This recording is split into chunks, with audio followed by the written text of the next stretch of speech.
Bom dia! Muito obrigada por aguardarem. Sejam bem-vindos à teleconferência de apresentação de resultados do primeiro trimestre de 2022 da Tupi. Todos os participantes estão conectados apenas como ouvintes e mais tarde será aberta a sessão de perguntas e respostas, quando serão dadas as instruções para a participação. Caso seja necessária a ajuda de um operador durante a teleconferência, basta teclar *0. Esta teleconferência está sendo gravada. A companhia gostaria de lembrá-los que este evento também está sendo transmitido simultaneamente pela internet via webcast, podendo ser acessado no endereço www.tupi.com.br/ri, onde se encontra disponível a respectiva apresentação. A seleção dos slides será controlada pelos participantes. A Tupi esclarece que eventuais declarações feitas durante esta teleconferência sobre as perspectivas, projeções ou metas operacionais e financeiras relativas aos negócios da companhia são previsões baseadas nas expectativas da administração em relação ao futuro da empresa. Essas expectativas são altamente dependentes das condições dos mercados nacional e internacional, do desempenho econômico geral do país e do setor. Portanto, estão sujeitas a mudanças. Conosco estão os senhores Fernando Cestari de Riso, CEO, e Thiago Struminski, CFO. Senhor Fernando, pode prosseguir. Obrigado e bom dia. Agradeço a presença de vocês em nossa conferência. Nós vamos iniciar no slide 3 com um resumo do trimestre em que apresentamos números recordes de receita líquida e EBITDA. Expandimos as margens e continuamos a aumentar o retorno sobre o capital investido, resultados de diversas ações de gestão que serão detalhadas ao longo da apresentação. O volume físico de vendas atingiu 171 mil toneladas, crescimento expressivo por causa da combinação com Betim e Aveiro, porém baixo se considerarmos a demanda potencial do mercado. Gargalos em vários insumos, especialmente semicondutores, e dificuldade com fretes fizeram com que os nossos clientes não conseguissem produzir em quantidade suficiente. A receita líquida atingiu 2,4 bilhões de reais, a maior receita trimestral da história da companhia. O forte crescimento reflete a força do nosso modelo de negócios e a capacidade de repassar custos. Alcançamos também o maior EBITDA ajustado, que atingiu 314 milhões de reais. Foi um resultado expressivo diante do aumento do preço de matérias-primas, tarifas de frete, câmbio desfavorável e algumas paradas em clientes.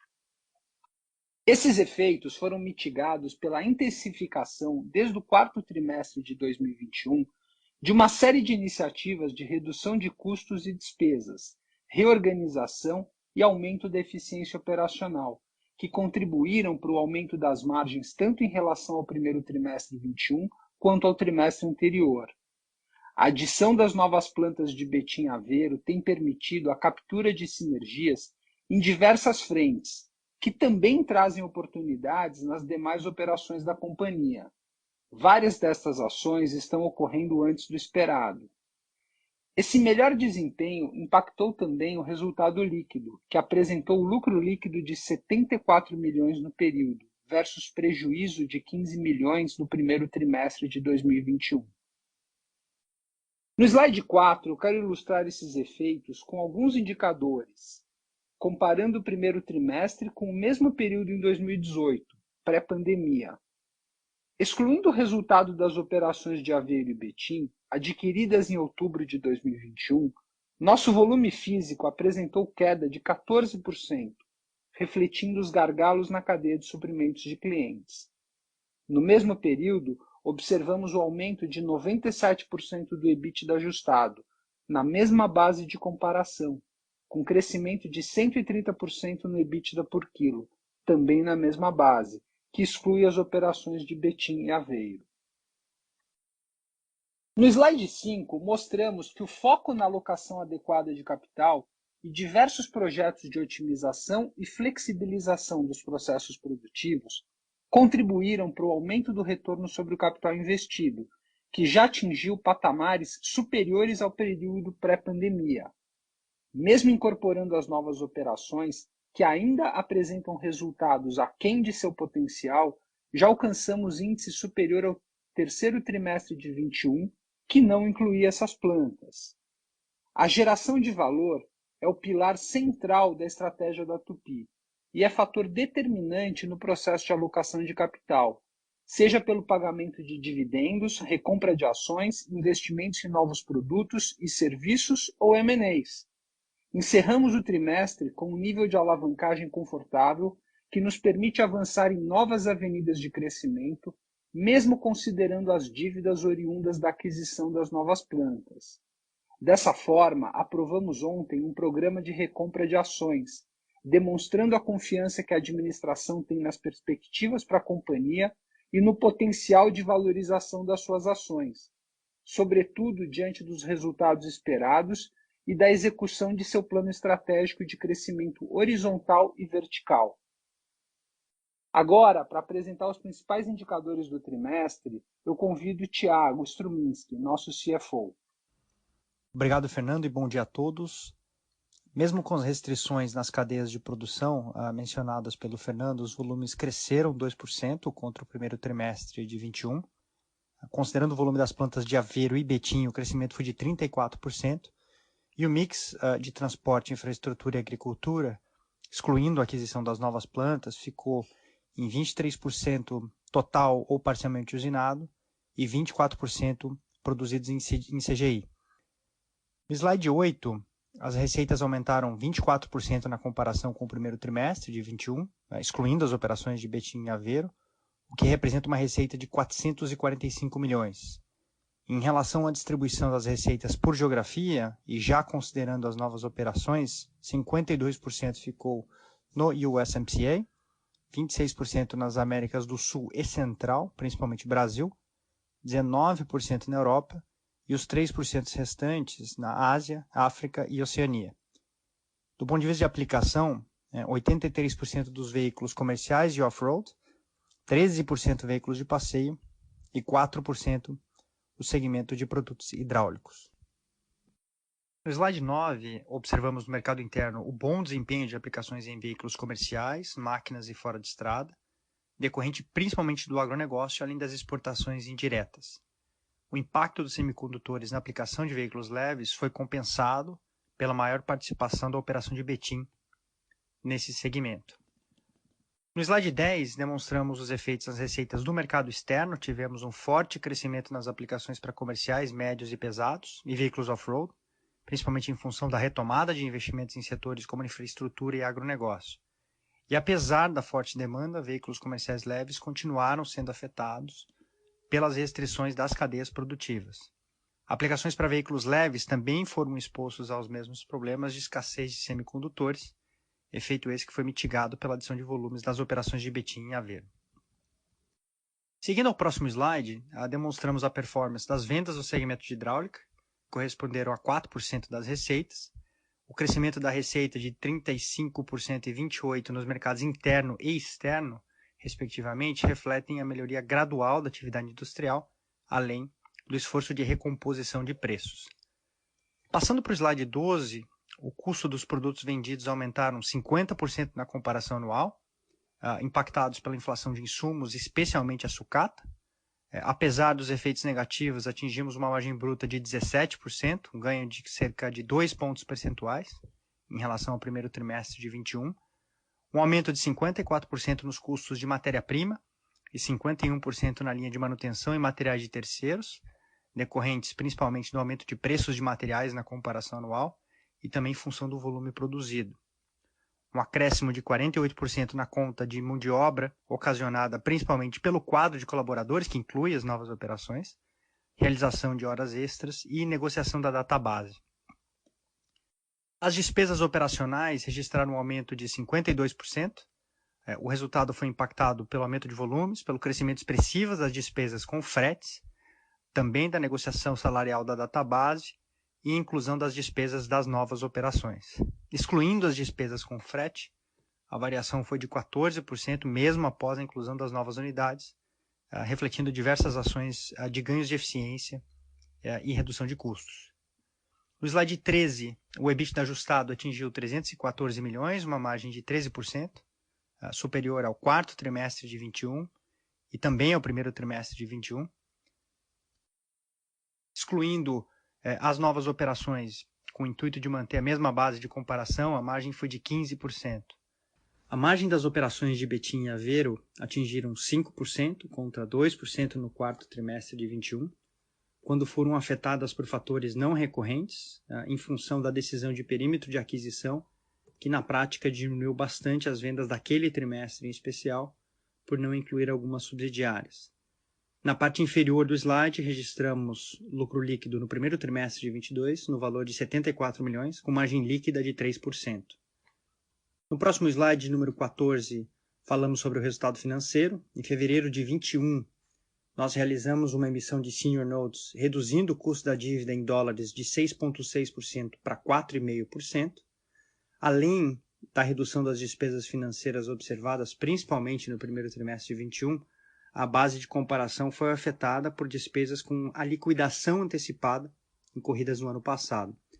E o resultado, com variações cambiais, foi de uma despesa de 70 milhões decorrentes do efeito sobre as linhas do balanço em moeda estrangeira. No slide 15 temos as variações das principais contas de capital de giro, nesse caso tomando o quarto trimestre de 21 como base de comparação, um aumento de 7 dias na linha de contas a receber, impactado pelo aumento das vendas de março de 22 em comparação com dezembro de 21, e também pela incorporação das novas plantas, a redução de 13 dias nos estoques em relação aos custos de produtos vendidos, que além da variação cambial sobre esse estoque de moeda estrangeira, indica um decréscimo em função das diversas ações realizadas com o objetivo de ajustar esses estoques às paralisações repentinas dos clientes, decorrentes das faltas de semicondutores. Tivemos também redução de 8 dias no contas a pagar, decorrente principalmente do aumento da produção e consequente aumento do volume de compras de matéria-primas no período. No próximo slide, número 16, realizamos investimentos de 54 milhões, um aumento de 69% na comparação com o primeiro trimestre de 21, mas representando ainda só 2,3% das receitas no período. Os investimentos estão relacionados a novos programas e projetos de usinagem, além de iniciativas de sustentação, segurança e meio ambiente. O slide 17 mostra o fluxo de caixa operacional da Tupi. O consumo de caixa foi de 244 milhões, oriundo principalmente das atividades operacionais.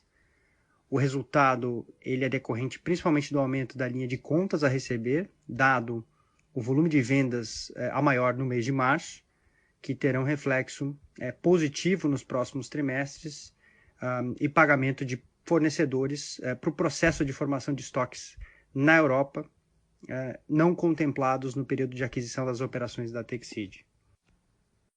No próximo slide, número 18, mostramos um endividamento líquido de 1,4 bilhão, correspondente a 1,4 vezes o EBITDA ajustado dos últimos 12 meses.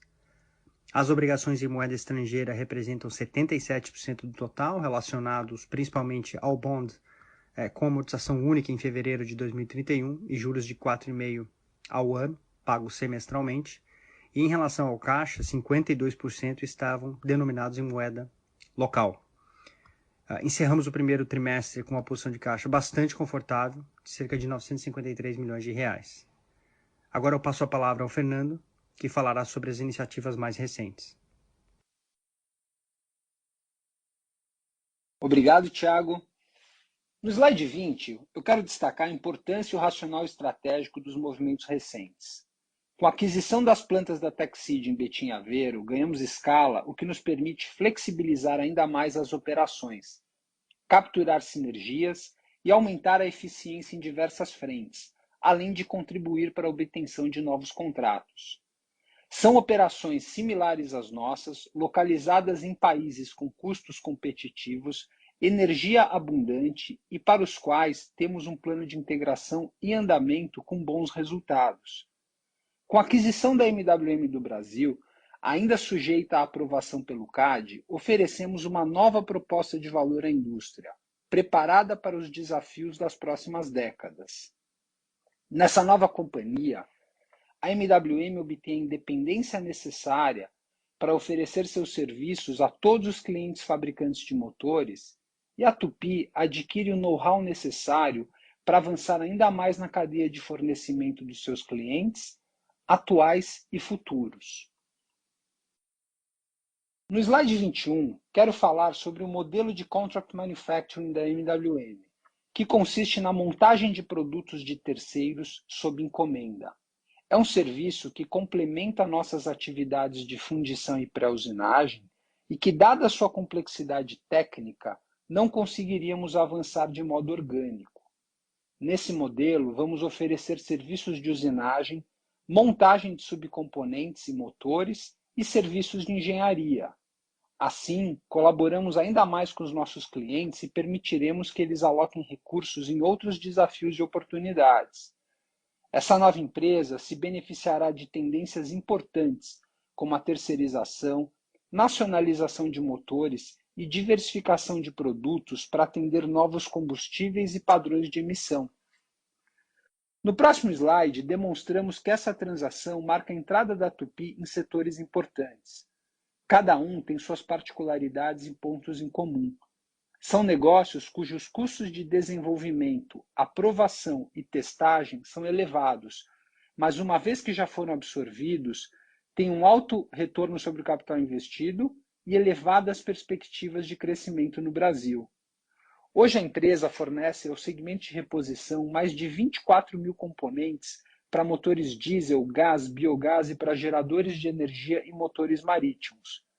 Todos esses componentes são consolidados em uma operação extremamente eficiente e abastecem uma ampla rede de distribuição com 600 pontos de vendas no Brasil e uma rede de assistência técnica com mais de 300 oficinas credenciadas e treinadas em todo o país. Um outro negócio adjacente em que a MWM está presente é o setor marítimo, tanto de trabalho como de lazer, com produtos próprios e representando alguns parceiros internacionais, oferecendo soluções de propulsão marítima completa e geração de energia embarcada. Tudo isso é favorecido pela sua ampla rede de assistência no país. Mas talvez a frente mais importante é a de energia e descarbonização, que abordarei no slide 23. São iniciativas com muitas sinergias com o nosso conhecimento em materiais e com as parcerias anunciadas pela Tupytec, nossa unidade de pesquisa e desenvolvimento disruptivo. A MWM atua em novos negócios no setor de energia e descarbonização, direcionados principalmente ao agronegócio brasileiro, tendo como plataforma a fabricação de grupos geradores a biogás e a conversão de motores de caminhões e tratores para biometano, gás natural, biodiesel e hidrogênio. A utilização do biogás e do biometano para a propulsão de eletricidade e uso em frotas de caminhões, ônibus e tratores agrícolas é a principal rota para a descarbonização da indústria exportadora de alimentos e de etanol do Brasil, por meio de soluções economicamente viáveis e que não dependem de subsídios governamentais. A produção próxima ao local de consumo faz muito sentido, principalmente em um cenário do agro descarbonizado e que demanda segurança energética. Estamos falando de resíduos que até então são considerados uma externalidade negativa, dada a emissão de metano, tornarem-se matéria-prima para a produção de biogás e abastecerem a energia no campo. Vale lembrar que as fazendas estão em locais distantes das redes de distribuição ou muitas vezes conectadas a longas linhas de transmissão, sujeitas ao ataque de raios e intempéries, problemas solucionados com a geração de energia local de qualidade. Há muita oportunidade dada a abundância de biomassa. Se considerarmos a produção de energia elétrica de 2021, trata-se de um potencial superior a 2,5 Itaipus, distribuído em propriedades rurais, no segmento sucroenergético e no tratamento de resíduos urbanos. No slide 24, eu quero falar do nosso relatório de sustentabilidade, divulgado em 22 de abril último. Trata-se do nosso segundo relato do padrão GRI, no qual incluímos indicadores importantes como emissões do escopo 3 de gases de efeito estufa e gestão de recursos hídricos. Obtivemos avanços importantes, como a redução de 9% de emissões de gases de efeito estufa no escopo 1 versus 2019, período pré-pandemia, ampliação das atividades de pesquisa e desenvolvimento, investimentos na capacitação dos nossos colaboradores, com 460 mil horas de treinamento e transformação de mais de 500 mil toneladas de sucata em produtos de alto valor agregado inseridos na economia circular. Por fim, eu quero destacar que, embora no curto prazo temos administrado muita volatilidade em relação a câmbio, materiais e volumes, não abrimos mão de executar a estratégia que entendemos ser a correta para o nosso futuro, sem de forma alguma comprometer o presente e sempre com muita disciplina. Adquirimos 2 empresas com alta aderência estratégica a múltiplos competitivos com grande potencial de diversificação e crescimento. E também estamos à frente do plano traçado para capturar as sinergias que vislumbramos no projeto com Betim Aveiro. Eu agradeço a atenção de todos e agora abriremos a sessão de perguntas e respostas. Com licença, senhoras e senhores, iniciaremos agora a sessão de perguntas e respostas. Para fazer uma pergunta, por favor, digite *1. Para retirar a sua pergunta da lista, digite *2. E nossa primeira pergunta vem de Vitor Mitsuzaki, Bradesco BBI. Oi, bom dia. Parabéns pelo resultado. Eu tenho 2 perguntas. A primeira com relação à usinagem. No release, vocês comentaram no resultado, né, que quando com a consolidação da TechSeed, o volume usinado cai. A primeira pergunta, então, é o que a gente pode esperar, né, de TechSeed, se vocês já estão em contato com os clientes para, de repente, conseguir oferecer esse tipo de serviço, e isso acontecendo, quanto que a margem, né, da TechSeed poderia estar rodando, né?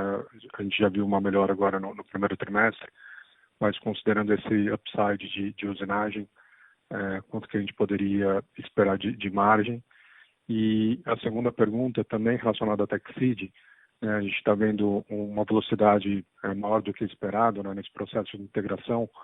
Se vocês podem compartilhar com a gente algum target de margem para o final desse ano. Obrigado. Oi, Vitor, bom dia, obrigado pela pergunta. Eu vou pegar a primeira parte da pergunta. Veja, esse processo ele funciona, todo produto que nós fabricamos, a TechSeed fabrica, evidentemente todos eles são usinados.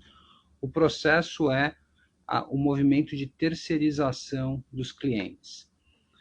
Tanto por trás, né, do projeto da MWM, tem um princípio que nós estamos enxergando na indústria, e algumas montadoras têm manifestado isso, que eles estão com dificuldade de alocação de capital em tantas frentes que eles abriram. Então, hoje você tem desafios aí de descarbonização para as montadoras, você tem desafios de conectividade, desafios de veículos autônomos e até de modelos de negócios diferentes.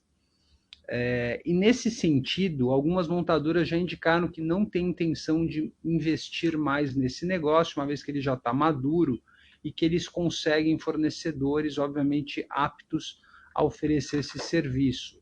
E é nessa rota, independente seja do espaço TechSeed ou do espaço Tupy, que o projeto com a MWM ele tem o convite de acelerar esse movimento, porque nós estamos trazendo uma capacitação tecnológica muito grande. Então, toda a ideia por trás é essa, de uma empresa que fabrica os produtos finais, está acostumada a fazer isso, hoje ela já faz isso para muitas montadoras sob contrato, e com isso a gente reforça o nosso time e obviamente nós estamos aí discutindo uma aceleração.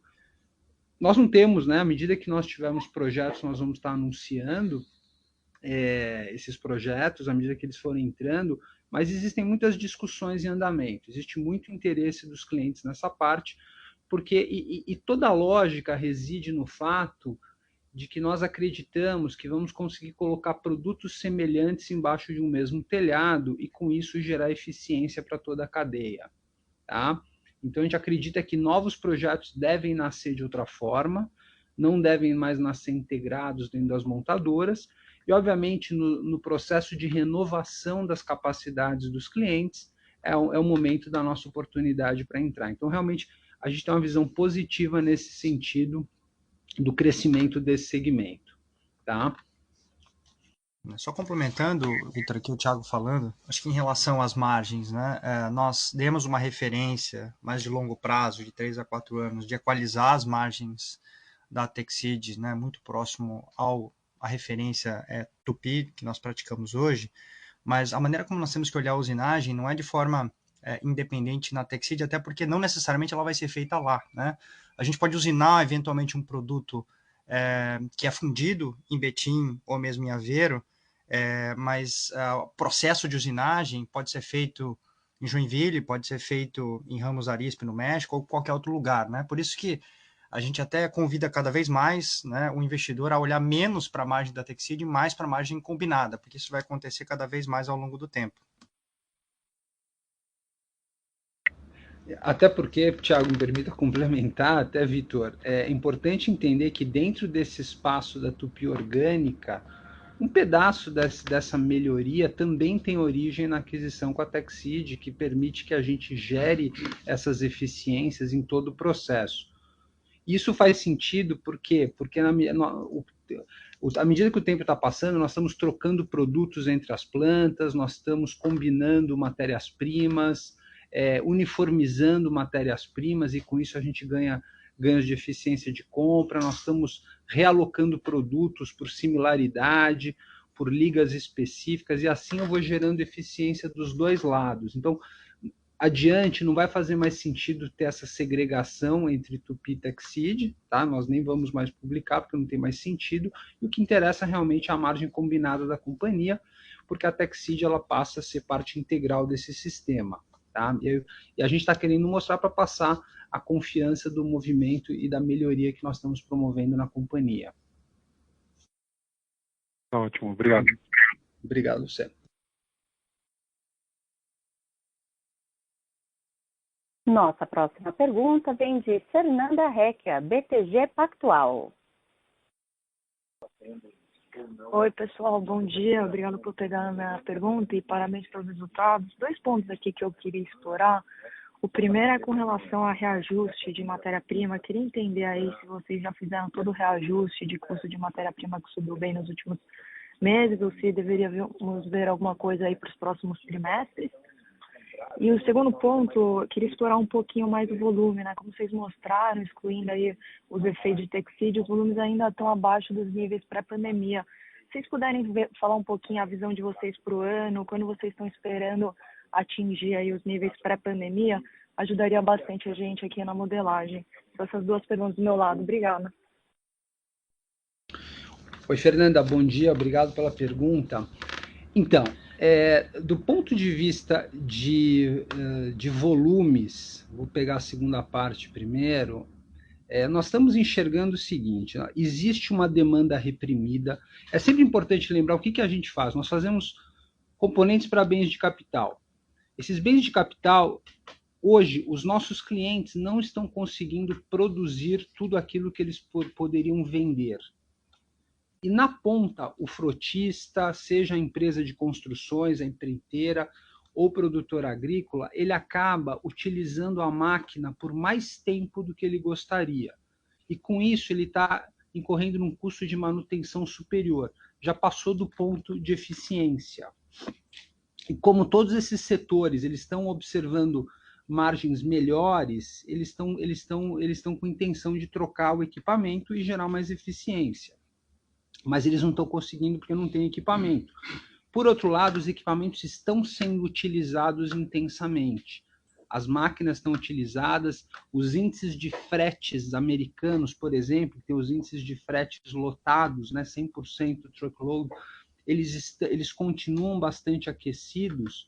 Isso mostra a força do setor e a necessidade de reposição desses equipamentos. Então, isso posto significa o quê? A demanda está lá, essa demanda ela vai ter que ser reposta em algum momento. O que restringindo efetivamente isso vale para picapes também, né? As picapes, os produtos de picapes que nós fazemos são equipamentos que servem a pequenos negócios, a fazendeiros nos Estados Unidos, que eles estão precisando repor o equipamento, que é um equipamento de trabalho, não é um equipamento de lazer. E esse movimento, por isso que a gente entende que tem uma demanda reprimida muito forte, os estoques estão muito baixos, o backlog dos nossos clientes está muito alto, eles estão com 12 meses, em alguns casos, para entrega de caminhões, coisas assim. Então, tudo isso garante que nós vamos ter uma demanda bastante estável adiante, é o que nós estamos enxergando, né? Mas ainda vamos sofrer com essa volatilidade por conta de semicondutores, esses efeitos da China, de Xangai, de fechamento, todos esses equipamentos, é muito difícil para nós quantificarmos, mas a demanda está lá. E por isso que nós fizemos um movimento que nós ampliamos a companhia para pegar uma demanda maior no início do ano passado, e agora nós reduzimos a companhia para poder operar nesse sentido. Mas, evidentemente, nós temos toda a capacidade de capturar novas demandas se aparecerem. Tá? Do ponto de vista de materiais, também nós estamos vendo um momento muito volátil, né?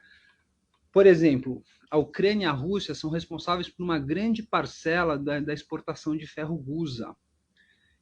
E os eventos que ocorreram na Ucrânia, eles acabaram causando uma restrição na oferta de ferro-gusa e o preço disparou. Ele acaba tendo uma consequência no preço da sucata. Tudo isso ocorreu aí no primeiro TRI e está ocorrendo no segundo TRI. Nós estamos com mecanismos de repasse, nós estamos trabalhando, mas a gente continua vendo ainda muita oscilação nesse mercado.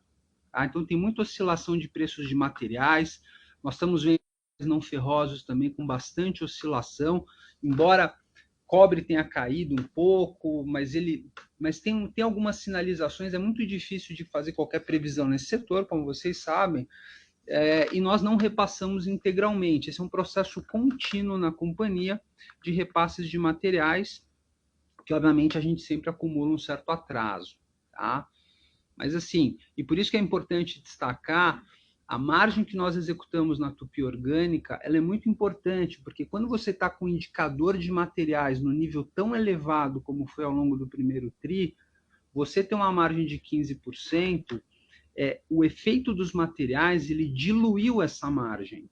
Né? Então, ele tem um efeito de destruir a margem, porque o repasse que nós fazemos é um repasse em valores absolutos, são surcharges. Então, à medida se ele tende ao infinito, a nossa margem vai ficando menor. E a gente realmente tem conseguido ganhos de eficiência na companhia para poder gerar o resultado final que nós estamos apresentando. Isso é importante para modelar, porque sempre essa é uma discussão importante sobre em torno da margem. Importante olhar que o valor que a Tupi está gerando por trimestre, por ano, como foi no ano passado, em relação ao que nós gerávamos em 2017, 2018, é muito expressivo, porque nós estamos falando aqui da mesma base de capital. Nós não investimos além da depreciação nesse período, então com essa mesma base de capital nós estamos sendo capazes de gerar muito mais valor na companhia, tá?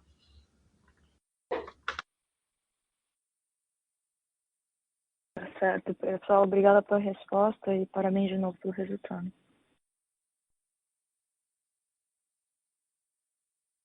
Nossa próxima pergunta vem de Andressa Varato, UBS.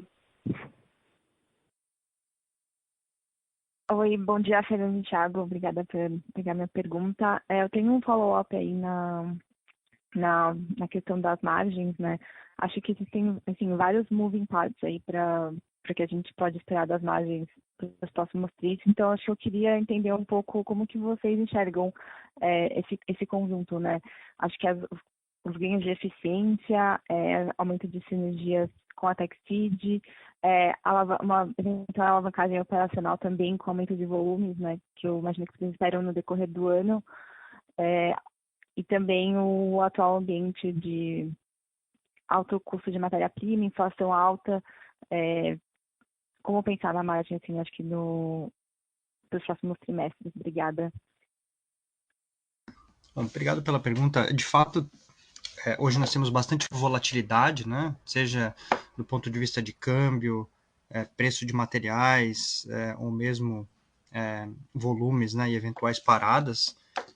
Então é um pouco difícil prever no curto prazo exatamente quanto vai ser essa margem, né? Eu acho que para nós é importante a direção que nós estamos caminhando na direção do nosso objetivo de equalizar a margem da Texid e trazer o grupo como um todo, né? Porque nós entendemos que é adequado aí em um médio para longo prazo, a despeito do que ocorra nessa volatilidade de curto prazo, né? Claro que a gente está tentando mitigar todos esses efeitos, mas sim, existe um risco de curto prazo em função de tudo que está acontecendo no mundo, né?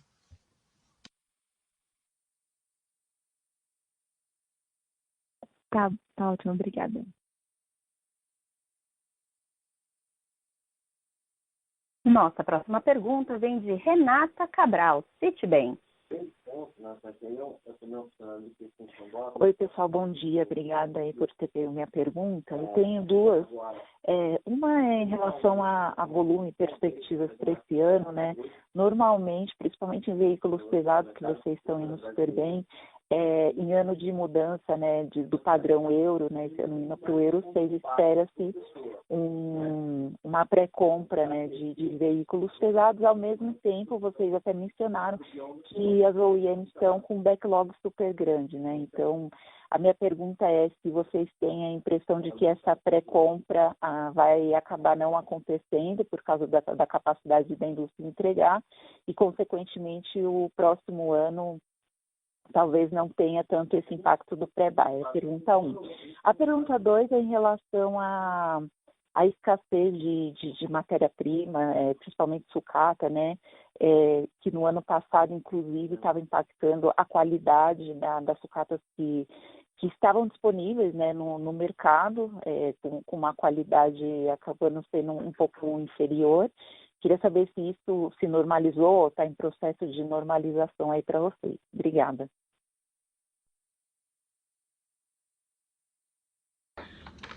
Renata, obrigado pela pergunta. Então, primeiro sobre... Bom, só para... É importante mencionar, né, a ideia da mudança da legislação euro, ela ocorre no Brasil, né? Então, na virada de 2022 para 2023, o Brasil passa a adotar motores Euro 6, e, obviamente, é um motor mais caro, então, por isso, acaba motivando essa pré-compra. Olha, o fato está faltando produto, né? Talvez hajam sinais, talvez aqueles frotistas talvez um pouco mais organizados, eles estão tentando enxergar, mas tem um efeito de taxa de juros também que afeta essa decisão nesse momento, né? Porque ele vai estar para qual a utilidade disso nesse momento. Então, é difícil de quantificar hoje. A gente entende que a indústria ela está limitada, né? Ela está limitada. A gente tem visto aí paradas de alguns clientes importantes, paradas de montagem de motores, porque na realidade o cliente ele está escolhendo em que operação do mundo ele aloca o semicondutor que ele tem, tá? Então, na realidade, eles não têm os semicondutores para 100% das necessidades que eles poderiam executar, então eles estão realocando isso. Então, às vezes, a operação do Brasil ela é interrompida para favorecer uma operação no exterior, então é muito difícil para nós identificarmos esses sinais hoje, né? A tendência é que se houvesse a disponibilidade de produto, teria pre-buy, porque esse é um veículo que vai custar alguma coisa entre 10% e 15% mais caro do que o veículo atual, tá? Então, ordem de grandeza, essa é uma medição importante, que obviamente afeta a indústria, mas isso é uma regra que vai exclusivamente nas nossas vendas do Brasil para produtos do Brasil. Então, quando vocês olham, é importante destacar que quando vocês olham as vendas da Tupy do mercado doméstico, uma grande parcela das vendas da Tupy do mercado doméstico é uma exportação indireta, porque existe no Brasil a montagem de motores para exportação. Quase todos os nossos clientes do Brasil compram nossos produtos, nós registramos como venda doméstica, mas os produtos são exportados, uma grande parte desse volume é exportado.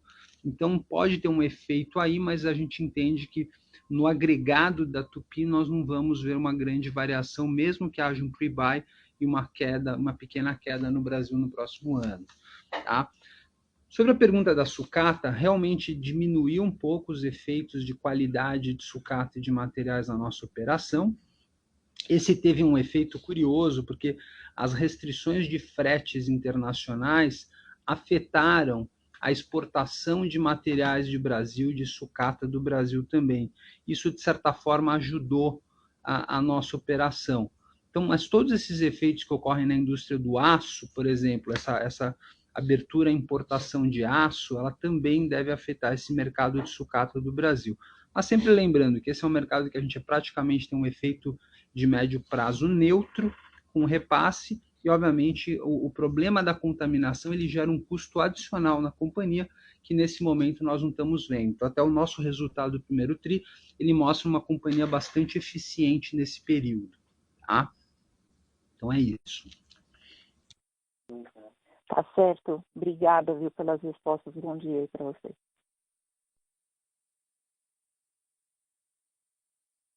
Nossa próxima pergunta vem de Lucas Lage, XP Investimentos. Bom dia, Riso, Thiago, Hugo. Parabéns pelos resultados. A gente tem duas perguntas aqui do nosso lado. Uma vocês já passaram, mas queria só fazer um follow-up aqui, mas em relação à TechSeed, né, e no ponto da estratégia da companhia em relação à distribuição de volumes, né, entre as plantas ali da TechSeed em Betim e da Tupy em Joinville. Como está sendo feito isso hoje? Já tem muito volume que estava sendo feito em Betim, que está sendo feito em Joinville, teve alguma mudança, eventualmente, por distribuição para o México, enfim, acho que pensar nesse shift, né, de produção entre as plantas, né, adquiridas da TechSeed e das plantas provavelmente da Tupy, né, e pensar se os 5% da margem reportada a nível de TechSeed, né, eventualmente só reflita o fim dos itens não recorrentes de integração, né, no quarto TRI, com a margem de 15,5% da Tupy sem a TechSeed, né, que veio em níveis bem fortes, aí refletindo esses ganhos de sinergia na operação integrada, né, como vocês frisaram, que é o que faz sentido olhar. E o segundo ponto, pensando em ROIC, né, mas a gente poderia pensar eventualmente numa pressão de ROIC por conta desse aumento de insumos, né, refletido num CAPEX maior nos próximos trimestres, até contextualizando com o ponto de eventualmente realocar capacidade, né, para capturar essa demanda que vocês chamam forte de volume, ou se dá para pensar no ROIC crescente aí ao longo do ano, né, até refletindo essa melhora progressiva, né, dos níveis de TechSeed que não estão considerados de forma integral no numerador do ROIC. Então, acho que são esses dois pontos em relação à estratégia de volumes entre TechSeed e esse ponto do ROIC. Obrigado. Oi, Igor, obrigado pela pergunta. Eu vou pegar a primeira parte. Sobre a troca de produtos, ela ocorre por conta do tipo de equipamento que nós temos e do acesso a matérias-primas específicas que nós temos em cada região. Então, o que nós estamos fazendo na Tupy? Esse é o processo de execução das sinergias da TechSeed, em grande medida está associado, que é uma realocação gradativa de produtos de acordo com a vocação de cada planta. Então, produtos com determinada liga nós vamos produzir com maior quantidade no lugar, produtos com alguma característica dimensional em outra região e assim por diante. Nós começamos esse processo agora, já tem alguma coisa acontecendo, mas ainda é uma fração muito pequena de tudo, porque isso leva tempo de aprovação de produto, isso não é lento, essa é uma característica da nossa indústria, e essa mudança não é lenta. Mas já tem muita coisa em construção, ferramentas em construção, já tem todo um processo ocorrendo, amostras em testes em clientes, para que a gente possa fazer essa mudança desse mosaico. Tá? Isso é muito importante, isso gera muito valor para a companhia, e a nossa expectativa é de capturar isso ao longo dos próximos 3, 4 trimestres. Dessa sinergia específica. Tem outras que a gente acredita que captura antes também. Tá?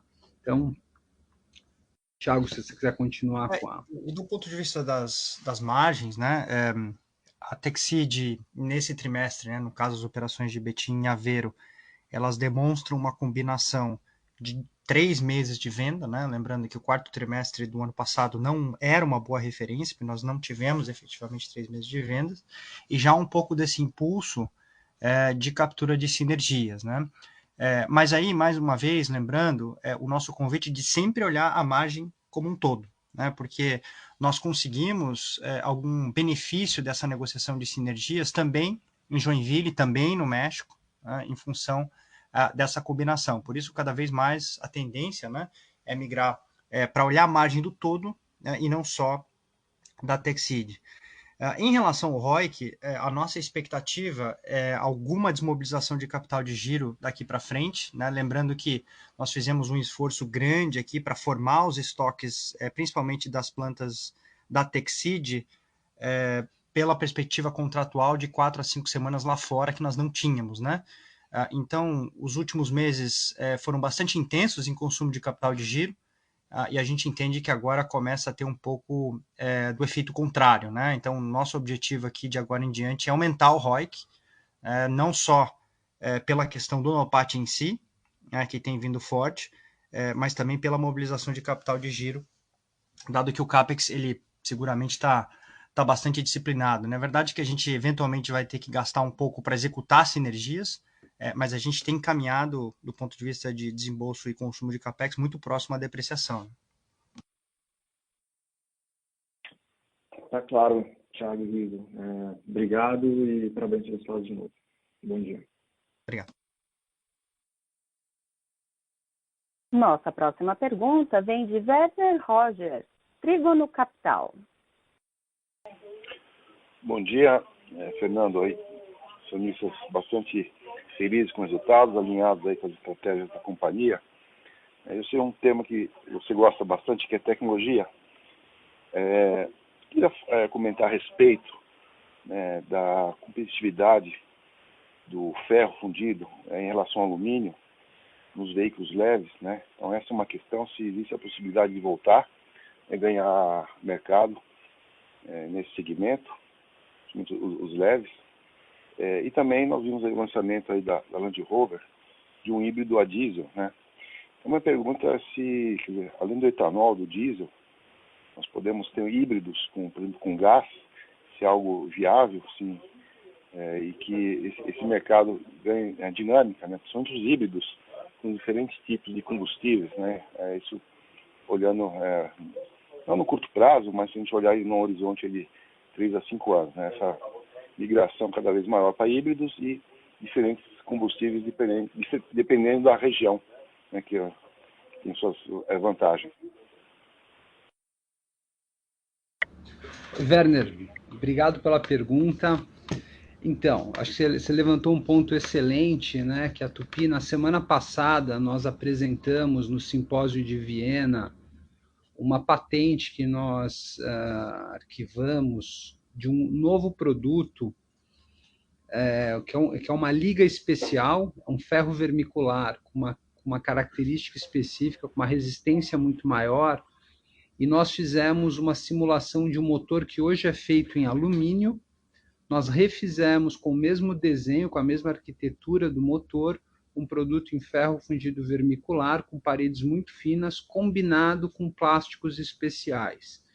E o que nós alcançamos, o que nós buscamos, esse projeto foi executado dentro de uma empresa na Inglaterra, de tecnologia, onde, por exemplo, os motores da McLaren são montados, a Ricardo Engineering, e que nós demonstramos com os testes com o motor ligado, que nós conseguíamos realizar, né, o mesmo produto com peso igual, idêntico ao peso do bloco em alumínio. Na verdade, se ele fosse redesenhado, ele seria mais leve do que o alumínio, tá? É que ele não foi redesenhado, porque o bloco em alumínio, necessariamente, ele sempre é maior que um bloco em ferro, porque ele tem algumas características que ele precisa estar mais, os cilindros têm que estar mais afastados. Aqui, qual que é a mensagem essencial? Isso faz sentido. Nós temos uma proposta muito competitiva para enfrentar essa indústria, seria uma reentrada da Tupy na indústria de carros de passeio, né, com um produto moderno que substituiria o alumínio com o mesmo peso que a única razão que o alumínio é utilizado em carros de passeio é porque ele reduz o peso. E por isso, na vida do veículo, com esse peso menor, você tem um consumo menor de combustível. É uma das formas de reduzir peso nos automóveis. Então, a nossa proposição é trazer um produto que reduz o peso, e ele serve para motores híbridos, especialmente aplicações como, por exemplo, onde a gente usa etanol. E o híbrido faz sentido porque o híbrido ele usa energias que o veículo está dissipando e transforma essa energia em força que é usada na roda. E hoje os veículos que não são híbridos, eles desperdiçam essa energia. Então, nessa combinação de eficiências, a gente consegue chegar no mesmo desempenho do carro que tem o bloco em alumínio, com um custo menor para a montadora. Mas o grande benefício que nós estamos trazendo é a pegada de carbono desse produto. O produto em alumínio ele demanda muito mais energia. Depende da origem da reciclagem, mais ou menos 30% a 35% do alumínio no mundo é reciclado hoje.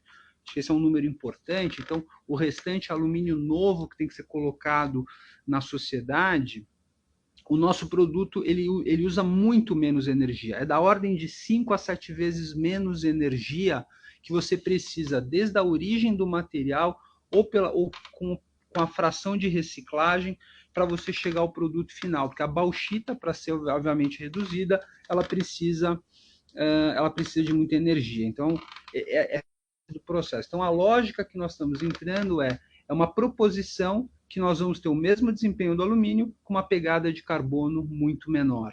Então, a gente acredita que novos projetos possam nascer assim. Isso trouxe muita atenção dos clientes. Enfim, são coisas que nós estamos discutindo com os clientes, de possivelmente converter produtos ou possivelmente novos produtos nasçam dessa forma. Mas isso não para por aí. Porque quando nós chegamos com uma proposição que pode ser mais leve, em algumas outras aplicações talvez faça sentido também, algumas outras aplicações de alumínio, se eu conseguir um processo que eu consiga reduzir peso. Então, outras aplicações que você usa materiais que são mais caros, o alumínio é um caso desse, ele subiu muito o preço, a diferença entre o alumínio e o ferro tem aumentado nos últimos anos, e a pegada de carbono dele sendo pior, a gente acredita que tem uma nova oportunidade. Então, potencialmente, é uma nova área de crescimento que a Tupy está olhando, o nosso time de engenheiros está estudando isso, e nós estamos aí visitando clientes para discutir possibilidades. A gente acha que o grande potencial realmente está em países que vão ter biocombustíveis, porque aí você combina vários benefícios de uma forma só, porque biocombustíveis vão demandar novos projetos, os projetos podem nascer com esse material, tá?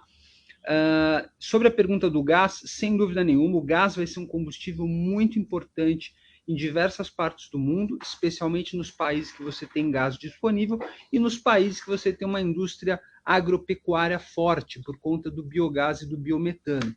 Então, nós vamos ver uma aplicação de gás muito extensa, seja em ônibus urbanos, seja em caminhões de transporte, que poderão receber tanto biometano, que vai ser gerado em aterro sanitário, que vai ser gerado em estação de tratamento de esgoto, principalmente o biometano vai ser gerado no setor agrícola, na indústria nas fazendas que produzem proteínas, nas fazendas que produzem etanol, perto das usinas de álcool, por causa da vinhaça. A vinhaça é uma excelente matéria-prima para se produzir biogás e biometano. Então, toda essa combinação ela vai trazer muita oportunidade. E por isso que na Tupy nós temos essa frente, a Tupytec, que ela identificou essas oportunidades.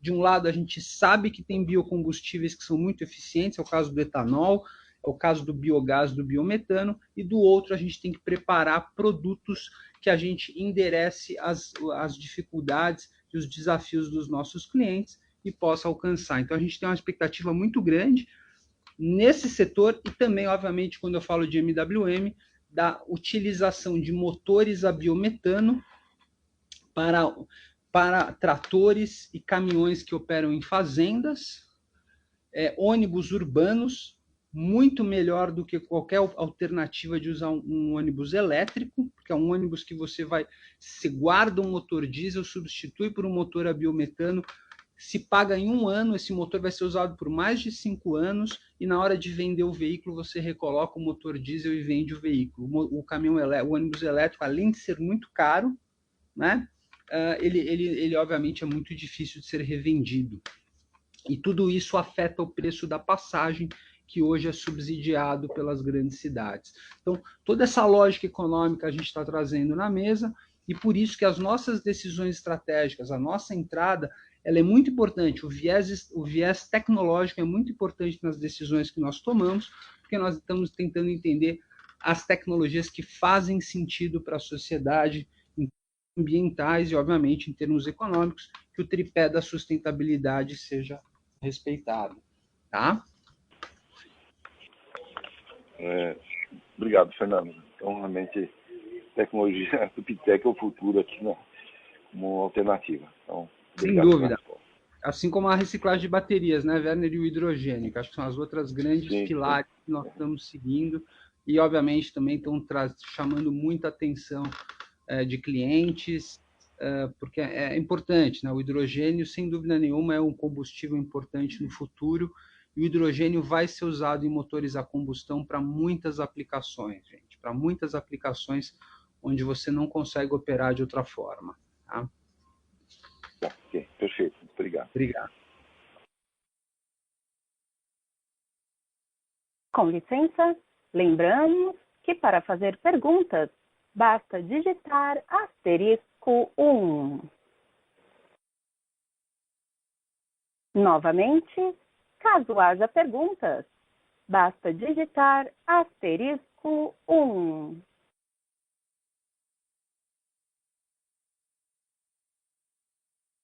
Encerramos agora a sessão de perguntas e respostas da Tupi. Gostaria de passar a palavra ao senhor Fernando para as considerações finais. Por favor, pode prosseguir. Obrigado, Priscila. Bom, agradeço a presença e a atenção aos nossos resultados. É o primeiro trimestre que contempla a geração de receita de 3 meses da Techseed e já traz um pouco de sinergias. Embora as vendas tenham sido relativamente baixas em relação à demanda potencial, a nossa receita mostra a dimensão dessa nova companhia que nós estamos construindo. No curto prazo, nós vamos continuar convivendo com volatilidade em relação a câmbio, preços de materiais e até mesmo volume de clientes. No entanto, a mensagem é que, a despeito disso, nós temos a disciplina para executar a estratégia que nós entendemos correta para o nosso futuro, sem de forma alguma comprometer o presente. Então, assim, nós vamos continuar a executar as despesas necessárias para capturar sinergias planejadas em toda a nossa organização, que vai desde a melhoria de eficiência de máquinas, a adoção de novos processos e a consolidação de atividades e serviços.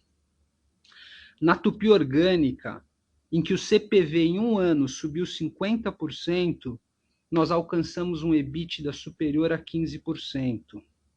Essa é uma margem importante, dados esses níveis de preços de materiais, que eles obviamente têm o efeito de diluir as margens pelos mecanismos de repasse que a indústria oferece.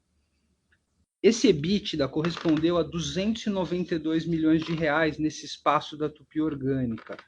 E ele é um valor importante porque ele carrega um ROIC bastante elevado para esse grupo de ativos, porque a gente tem sido muito rigoroso, nós todos na companhia, nos últimos anos, na alocação de capital e investindo em média abaixo da nossa depreciação.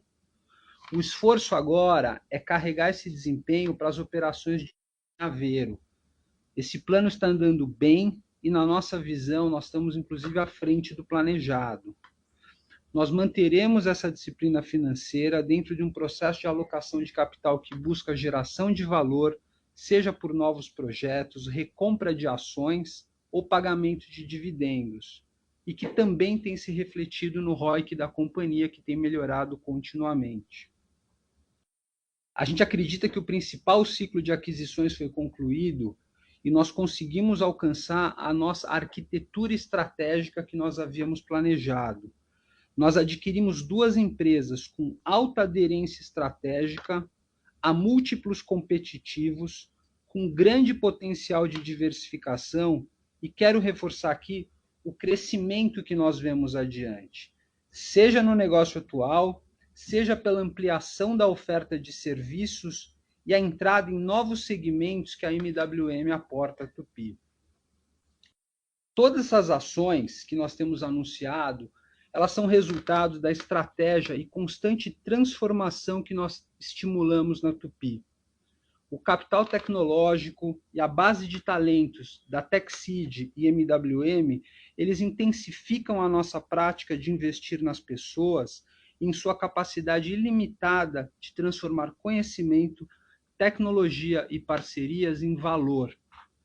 Em breve, nós divulgaremos a data do Tupy Day, em que poderemos discutir essa visão com mais detalhes. Obrigado a todos e até o próximo trimestre. A teleconferência da Tupy está encerrada. Agradecemos a participação de todos e tenham um bom dia.